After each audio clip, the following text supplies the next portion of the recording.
Ang nobya kong mayamang magulang ay galit na sa akin bago pa man kami magkita.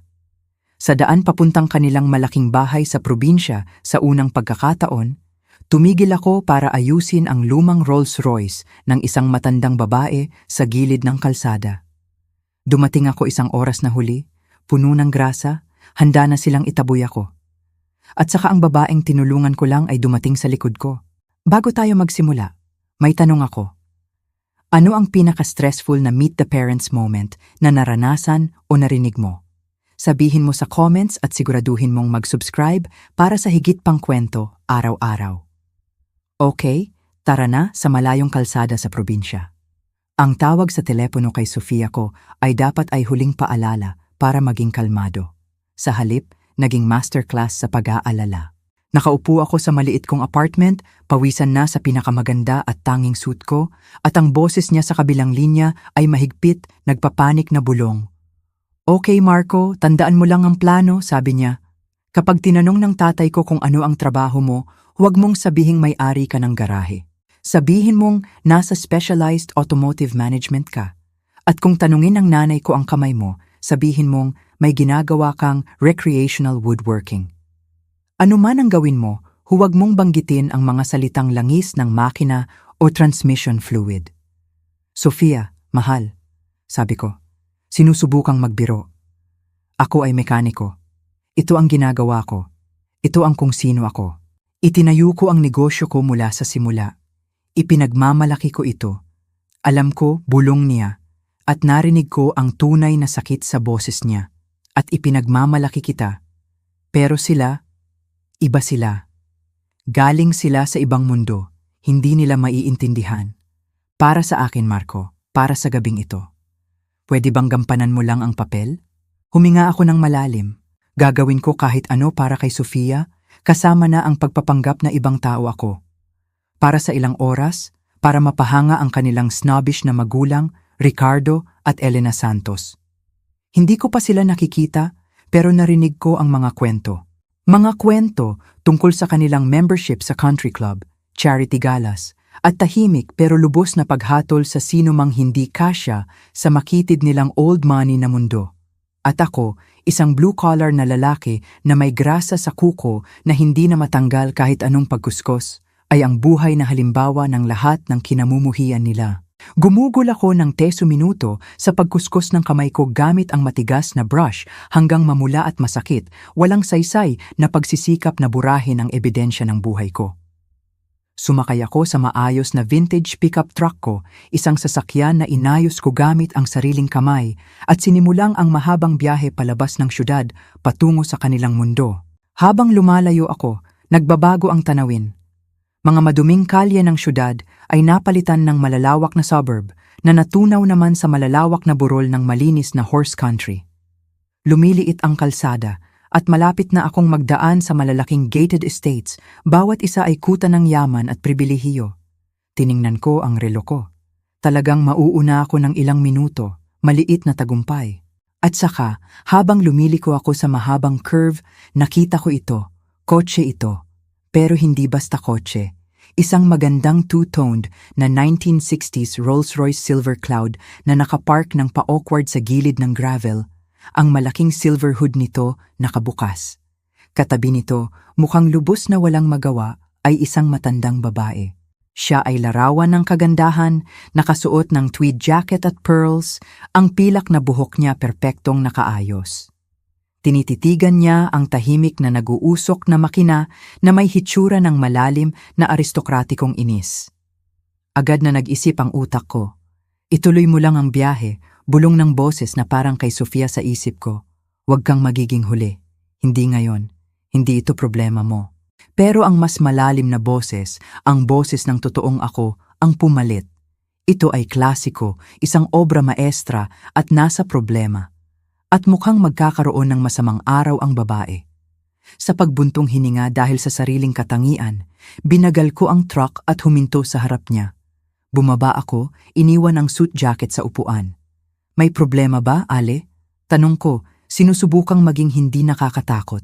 Tiningnan niya ako, matalim at matalino ang mata, napansin ang suit pants at dress shirt ko na may bahagyang gulat. Bigla lang tumigil, sabi niya, crisp at cultured ang boses. May kakilala lang na malakas na tunog, tapos maraming usok.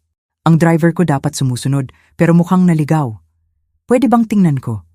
Tanong ko. Marunong ako sa mga lumang makina nito. Matagal niya akong tiningnan, nag-aaral, tapos tumango. Sige, magpatuloy ka. Sumandal ako sa ilalim ng malaking hood. Ang pamilyar na magandang amoy ng mainit na langis at lumang metal ang pumuno sa ilong ko. Para sa akin, ito ay simponya. Nakita ko ang problema sa loob ng 30 segundo, isang nasirang wire sa distributor cap. Klasikong problema sa modelong ito. Madaling ayusin kung alam mo ang gagawin. Loose connection lang, Ale, sabi ko. Maayos ko ito at tumatakbo ulit sa loob ng 20 minuto. Pero tiningnan ko ang malinis kong kamay at dress shirt. Magiging madumi yan, binata, sabi niya. May maliit na ngiti sa mukha. Kung maibabalik mo ang buhay ng magandang lumang hayop na to, wala akong pakialam kahit magmukha kang putik. Kaya nagsimula ako. Kinuha ko ang maliit kong emergency toolkit mula sa truck. Nadumihan ang kamay ko. Maingat kong hinubad ang wire, muling ikinabit at pinabalot ng electrical tape. Nag-usap kami habang nagtatrabaho. Hindi niya tinanong kung ano ang trabaho ko. Tinanong niya ako tungkol sa kotse. Matalim siya, marunong. Mahal niya ang sasakyang ito at tunay na na-impress sa aking kaalaman. Pagkatapos, pinunasan ko ang maduming kamay sa basahan mula sa truck. Okay, Ale, subukan mo na, sabi ko. Sumakay siya, pinihit ang susi at ang malakas na makina ay umugong ng buhay. Malalim, kasya siyang rumble. Ngumiti siya ng tunay na ngiti ng purong saya. Binata, ikaw ay himala, sigaw niya. Paano kita mababayaran? Ang malaman lang na tumatakbo ulit siya ay sapat na. Sabi ko, puno ang puso ko. Magandang araw sa iyo, Ale. Ikaw rin, sabi niya. Ang matalinong mata ay parang humawak sa akin ng matagal. Pagkatapos, sa huling pasasalamat na tango, inilagay niya ang kotse sa gear at umalis. Reyna sa kanyang bagong buhay na karwahe. Pinanood ko ang magandang lumang kotse na nawawala sa kalsada. Mainit na pakiramdam ng magandang trabaho sa dibdib ko. Pakiramdam na agad na naging yelo nang tingnan ko ang kamay ko, ngayon puno ng itim na grasa. At sa kasarilo ko, higit 1 oras at 5 minuto na akong huli. Ang araw ay kulay kahel na bola na lumulubog sa likod ng puno-punong burol. Ang hapunan dapat nagsimula na 6:00. Inulit-ulit ko ang paumanhin sa isip habang nagmamaneho ako sa huling 2 milya patungong Santos Estate. Pasensya na po, sir. May matandang babae, tunay na emergency, klasikong kotse. Mukhang mahina, pathetic. Parang murang dahilan ng estudyante, hindi ito mga tao na magpapahalaga sa nuansa ng sira na vintage na sasakyan. Ito ay mga tao tulad ng maingat na ipinaliwanag sa akin ni Sofia na pinahahalagahan ang isa lang sa lahat, appearances. At ako na may maduming kamay, maruming suit pants, at hindi mapapatawad na pagiging huli, ay malapit nang gumawa ng pinakamasamang unang impression sa kasaysayan. Ang pasukan ng estate ay minarkahan ng 2 malaking stone pillars pero walang gate. Statement iyon ng tahimik na old money confidence. Ang driveway, mahabang ilog ng perpektong puting gravel, ay umuuga sa ilalim ng gulong ko. Daan ito sa landscape na sobrang ayos na mukhang hindi totoo. Sa wakas ay nagbukas upang ipakita ang bahay mismo. Mansyon lang ang tamang salita. Ito ay malawak, 3 palapag na brick Georgian manor. May 12-dosenang matataas na glittering windows. Lahat nito may ilaw mula sa loob na parang grand festive cruise ship. Iparko ko ang mababa kong pero minamahal na na-restore na pickup truck sa dulo ng circular driveway na puno na ng mamahaling German sedans. Pakiramdam ko parang maliit na bangka na nakatali sa tabi ng fleet ng yachts. Matagal akong nakaupo roon, mahigpit ang kapit sa manibela, ang puso ko ay tumitibok ng malakas. Sinusubukan kong linisin ang grasa sa ilalim ng kuko gamit ang walang saysay na paper napkin mula sa glove box, walang saysay na galaw na lalong nagkalat ang itim. Ito na. Huminga ako ng malalim, bumaba sa truck at sinimulang ang mahabang, malungkot na lakad patungo sa imposibleng front door. Pinindot ko ang bell. Ang tunog ay umalingaw-ngaw ng malalim sa loob ng malawak na bahay. Naghintay ako. Pagkatapos ng tila walang hanggang oras, Bumukas ang mabigat na madilim na kahoy na pinto at naroon si Sofia. Ang mukha niya, na huli kong nakita sa video call na puno ng magandang pag-asa at pag-aalala, ngayon ay maskara ng purong pagkabigla. Marco, bulong niya, malaki ang mata habang tinitingnan ang hitsura ko, ang magulo kong buhok, maduming kamay at dumi sa suit. Diyos ko, ano ang nangyari sa'yo? Okay ka lang ba? Nag-aalala ako, tinawagan kita. Pasensya na, Sof, simula ko, mababa at paumanhin ang boses. Maipapaliwanag ko. Nasa daan ako at may matandang babae sa gilid ng kalsada. Nasira ang kotse niya at napilitan akong tumigil para tulungan siya pero hindi ko natapos. Dalawang figura ang lumabas mula sa grand hallway sa likod niya, sumali sa mainit na ilaw ng porch. Sila iyon, Ricardo at Elena Santos. Eksakto sila tulad ng inilarawan ni Sofia pero higit pa. Siya ay matangkad at pilak ang buhok, nakasuot ng perpektong tailored smoking jacket. Ang mukha niya ay maskara ng malamig na aristokratikong paghamak. Siya ay imposibleng elegante, ang pearls ay kumikinang. Ang ekspresyon niya ay bored, malamig na disapproval. Tiningnan nila ang mukha ng anak na babae na nabigla, tapos ako, at ang ekspresyon nila ay tumigas sa higit sa simpleng disapproval. Ito ay purong, walang halo na paghamak. Kaya, sabi ni Ricardo Santos, mababa at matalim ang boses na parang piraso ng yelo. Ito ba ang lalaki, ang mekaniko? Lubos akong humihingi ng paumanhin sa pagiging huli. Ginoong at Ginang Santos, sabi ko, ang maingat na rehearsal na speech ay naging abo sa bibig ko. May babae sa kalsada. Nasira ang vintage kotse niya at napilitan akong tumigil para tulungan siya. Itinaas ni Ricardo ang kamay, agad akong pinatahimik. Hindi namin interes ang mga dahilan mo, binata. Ang pagiging puntual sa mundo namin ay hindi mungkahi.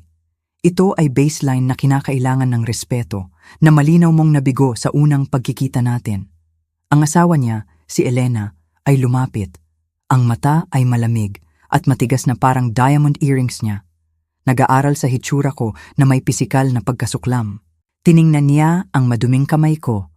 At maliit, malupit na ngiti ang dumampi sa labi. Sinabi sa amin ni Sofia na lalaki ka na gumagamit ng kamay. Sabi niya, ang boses ay puno ng matamis na lason. Nakikita kong walang pagsisikap na itago iyan. Napaka-charmingly rustic mo. Tumayo lang ako roon, walang salitang masasabi. Ang double-barreled shotgun ng kanilang snobbery ay lubos na nag-disarm sa akin. Sa tingin ko mas mabuti kung ipagpaliban natin ang pagbisita, Marco, sabi ni Ricardo, ang tono ay parang pagpapaalis sa isang alipin. Hindi na niya ako tinitingnan. Tinitingnan niya ang anak. Marahil sa oras na ang kaibigan mo ay makapagpakita ng kaunting dignidad na inaasahan namin sa bahay na ito. Pagkatapos ay tumalikod siya. Huling ganap na pagpapaalis. Ang pagkatalo ay malamig, mapait na lasa sa bibig ko. Nabigo ako, naglaro ako ng laro nila at lubos na natalo. Binigyan ko si Sofia ng huling heartbroken na tingin. Tahimik na paumanhin sa hindi pagiging ang lalaking gusto ng pamilya niya. At tumalikod ako para bumalik sa dilim. Ang kinabukasan namin ay parang malayo at malamig na parang mga bituin. Pero bago ako makatagal ng isang hakbang mula sa grand porch, ang tunog ay umabot sa akin. Tunog na lubos kong kilala, ang malalim, maganda at lubos na pamilyar na ugong ng klasikong V12 Rolls-Royce engine. Dalawang maliwanag, malakas na headlight ang nag-sweep sa manicured lawn. Nag-ilaw kami sa biglaang dramatic glare. Natigilan ako, kamay sa railing, ang puso ko ay tumalon ng pag-asa at lubos na nalilito. Kilala ko ang tunog na iyon. Kilala ko ang kotse na iyon. Ang magandang two-toned silver cloud ay dumulas ng mahina sa likod ng mababa kong pickup truck. Sandali, walang gumalaw sa porch. Tinitigan nina Ricardo at Elena Santos. Ang mukha nila ay halo ng pagkalito at inis sa hindi inaasahang pagkagambala sa kanilang tagumpay. Si Sofia ay nanood lang. Ang dating kawalan ng pag-asa ay may halong malalim na pagtatanong at pagka-curious. Ang driver's side door ng Rolls-Royce ay bumukas na may malambot, kasiya siyang click. Isang chauffeur, perpektong nakasuot ng dark suit at cap, ay bumaba at lumipat na may practiced formal grace para buksan ang rear passenger door. Una ang kamay, elegante, maputlang kamay na may malaking sapphire ring na parang umiinom ng ilaw mula sa porch. Pagkatapos, dahan-dahan regal, ang sakay ng kotse ay bumaba. Siya iyon. Ang babae mula sa gilid ng kalsada. Ang biyenan ko na magiging ay ang unang nagsalita.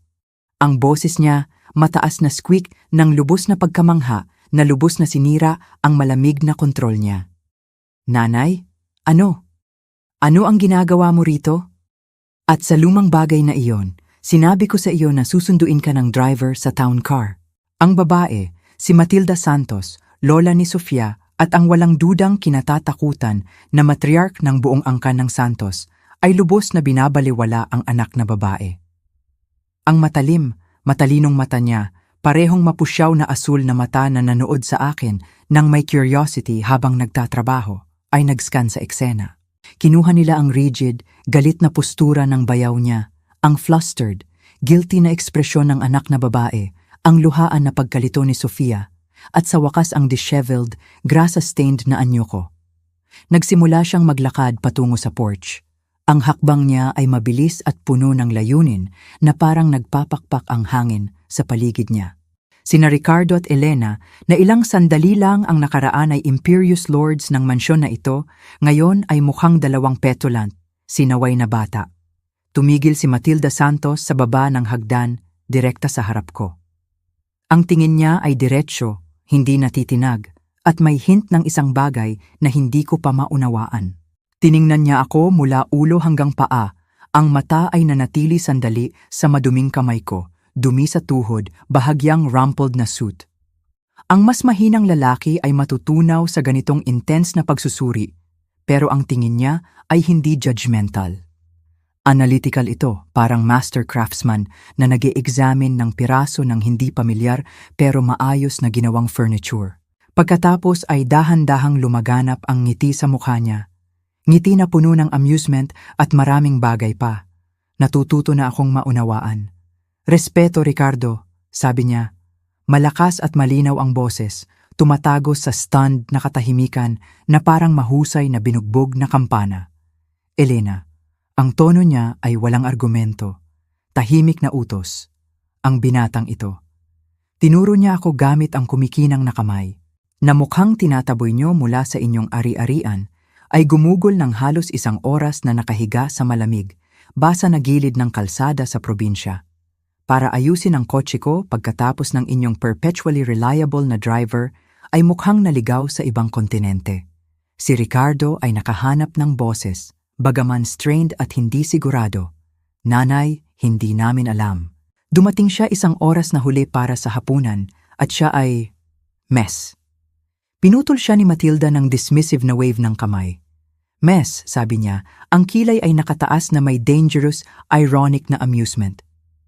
Ito ay hindi mess, Ricardo. Ito ang marka ng lalaki na hindi natatakot gumawa ng totoong trabaho.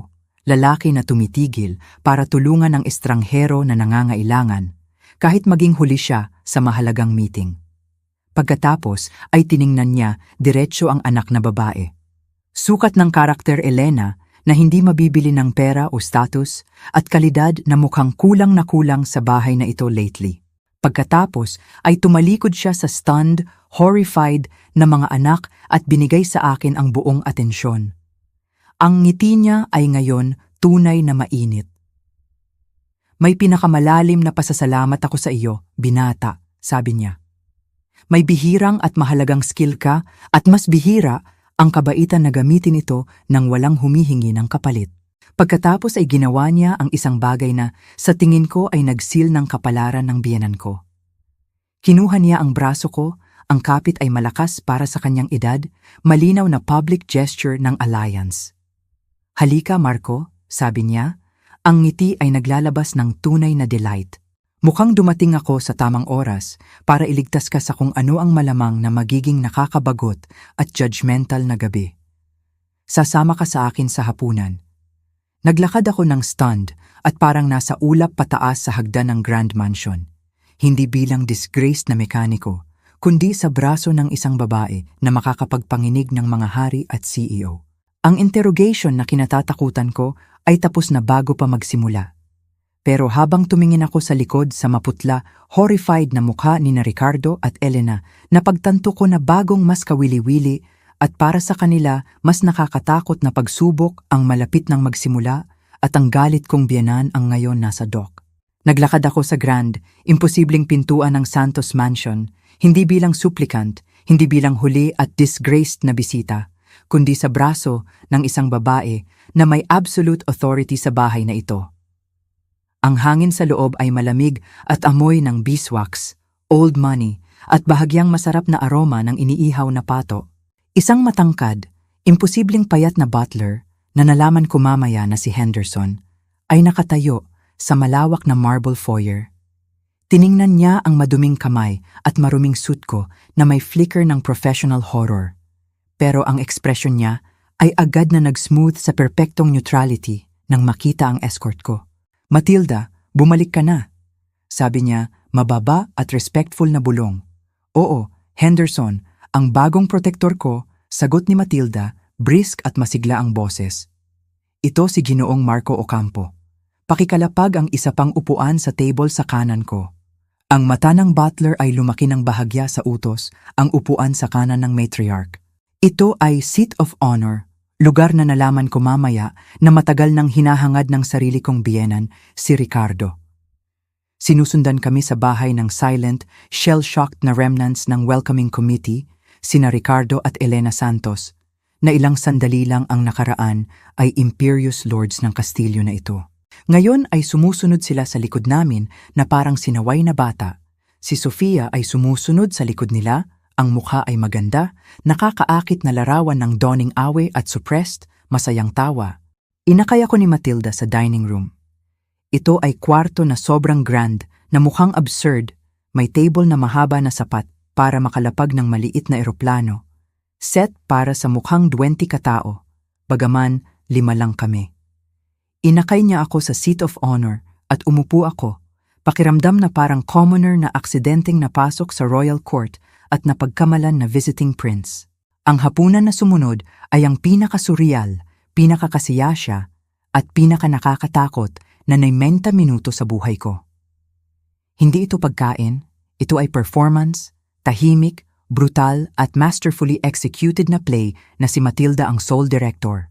At ang sariling mga anak ay hapless, humiliated na supporting cast. Lubos niyang binabaliwala sila. Sa buong hapunan, ang focus niya ay laser beam na nakadirekta lang sa akin. Hindi niya tinanong ang income ko, pamilya ko, o future financial prospects ko. Tinanong niya ako tungkol sa akin. Kaya Marco, simula niya, pagkatapos ibuhos ng butler ang malalim na ruby red na alak. Isang 1960s silver cloud. Magandang makina, pero notoriously temperamental. Ang fuel pump, sabi nila, ay nightmare. Ano ang sikreto sa pagpapanatili ng consistent pressure? At sinabi ko sa kanya. Nagkwento ako ng passion ko, ng craft ko. Nag-usap ako tungkol sa elegant simplicity ng carburetor, ang lost art ng hand tooling ng custom part, ang unique satisfaction ng pagbabalik buhay ng maganda, nakalimutang lumang makina. Nag-usap ako hindi bilang maduming mekaniko, kundi bilang artisan, craftsman, lalaki na tunay na nagmamahal sa trabaho niya. At nakinig siya, ang matalinong mata, ay hindi umaalis sa mukha ko. Nagtatanong ng smart, insightful na tanong. Ang interes ay tunay at ganap. Sa isang punto, si Ricardo, ang future father-in-law ko, ay malinaw na hindi na makatiis sa irrelevance. Sinubukang makialam. Tungkol sa investments, nanay, simula niya, medyo malakas ang boses. Ang market para sa pre-war classics ay may significant downturn. Pinutol siya ni Matilda ng cool, dismissive na wave ng kamay. Ricardo, pakiusap, sabi niya nang hindi siya tinitingnan. Nag-uusap tayo ng mga bagay na may tunay, tangible na value ngayong gabi. Hindi ang imaginary numbers mo sa screen. Si Marco ay lalaki na gumagawa ng bagay. Konsepto na sa tingin ko ay lalong nagiging foreign sa pamilyang ito. Ang verbal slap ay matalim, precise, kaya si Ricardo ay pisikal na napaatras at naging sullen, resentful na katahimikan sa natitirang hapunan. Mamaya, si Elena, ang future mother-in-law ko, ay nagdesperadong subukang makuha ang ground. Ang pato ay divine, di ba nanay? Pinadala ko ang sauce mula New York. Kumuha si Matilda ng maliit na subo. Ngumuya ng maingat at tiningnan ako. Medyo maganda, sabi niya. Pero alam mo, Marco, isang well-tuned engine, makina na inaalagaan at binuhay muli ng skilled hand. Ito ay mas kasiya siya kaysa sa kahit anong fancy meal, hindi ba? Oo, Ale, sabi ko, dahan-dahang lumalaganap ang ngiti sa mukha ko nang sa wakas ay naintindihan ko ang laro na nilalaro niya. Talagang oo, at ganun ang pagpapatuloy.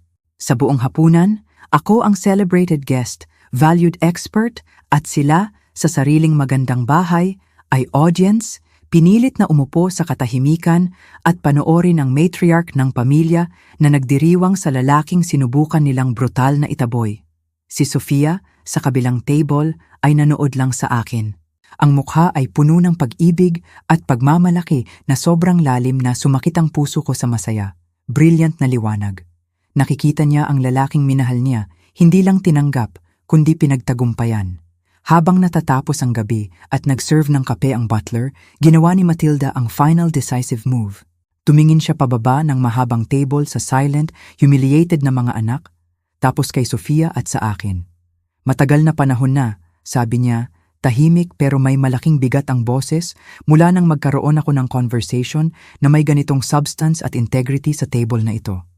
Nagbibigay ito ng pag-asa sa isang matandang babae para sa kinabukasan ng pamilyang ito. Pagkatapos ay tumingin siya sa akin, bagong matalim, businesslike na kislap sa mata. Marco, sabi niya, ang yumaong asawa ko, lolo ni Sofia, ay passionate collector ng classic automobiles. Ang koleksyon niya, kasama ang ilang priceless, one-of-a-kind na sasakyan, ay nakaupo sa climate-controlled garage dito sa property, untouched at unti-unting nasisira sa halos 20 taon. Walang sino man sa pamilyang ito ang may skill o interes na alagaan sila.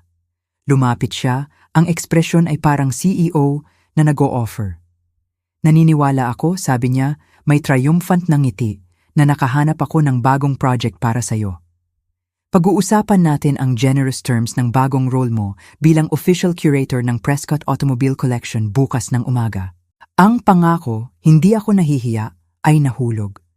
Sina Ricardo at Elena ay nakatitig lang, ang mukha ay maputla, horrified na canvas ng disbelief. Hindi lang niya ako inaprubahan, hindi lang niya ako pinasok sa pamilya. Binigyan niya ako ng trabaho, layunin sa loob ng kanilang mundo, at ang susi sa priceless na piraso ng kanilang kasaysayan. Ang maduming mekaniko na sinubukan nilang itaboy mula sa bahay ay inilagay sa charge ng family jewels. Ang katahimikan sa grand dining room pagkatapos ng announcement ni Matilda Santos ay isang bagay ng kagandahan. Katahimikan na hindi puno ng tensyon, kundi puno ng deafening sound ng mundo ng biyenan ko na lubos at hindi na mababawi na baligtad. Tumingin ako sa kabilang table kay Sofia ko. Ang tingin ng purong, radiant at triumphant na pag-ibig sa mukha niya ay tanawin na itatago ko habang buhay.